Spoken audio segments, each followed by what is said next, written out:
আজ পঞ্চগড়ের দেবীগঞ্জ থানার ৮ নং দন্দপাল একই ইউনিয়নে সর্বমোট ১৬টি ভাটার মধ্যে অভিযান চালিয়ে ২টি ভাটা ভেকু দিয়ে চুল্লি এবং ফায়ার সার্ভিস দ্বারা আগুন নিভিয়ে দেওয়া হয়। অভিযানটিতে পরিচালনার নেতৃত্ব দেন দেবীগঞ্জ থানার ইওনো মোহাম্মদ মাহমুদুল হাসান। জানা যায়, একই ইউনিয়নে সর্বমোট ১৬টি ভাটার মধ্যে ৭টি ভাটার বৈধ কাগজপত্র রয়েছে, একটি ভাটা প্রক্রিয়াধীন এবং বাকি ৮টি ভাটার কোনো কাগজপত্র না থাকায় এই অভিযানটি পরিচালনা করা হয়। ভাই, আপনি তো এই ভাটার ম্যানেজার না? কি কারণে অভিযান চালাচ্ছে এবং ভাটাটা ভাঙতেছে বলতে পারবেন? আসলে আমাদের এই ভাটার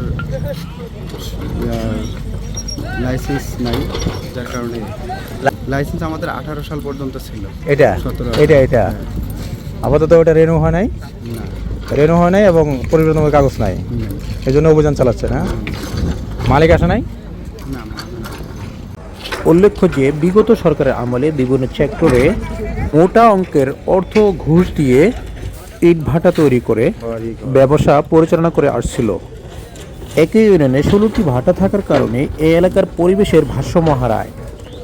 ভাটার চুল্লির ধোঁয়াতে বিভিন্ন ফল ফলাদি এবং ফসল নষ্ট হয়ে যাওয়া, অত্র এলাকার আবাদি জমিগুলো পুকুরে পরিণত করা সহ বিভিন্নভাবে পরিবেশ নষ্ট করে। তাই অবৈধ ভাটা উচ্ছেদের অভিযান দেখে জনগণ অনেকটাই স্বস্তি প্রকাশ করছে।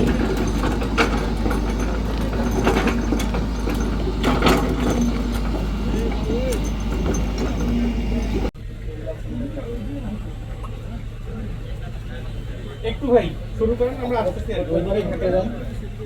আরে ভাঙা শুরু করেন, ভাঙ বন্ধ করে থাকেন।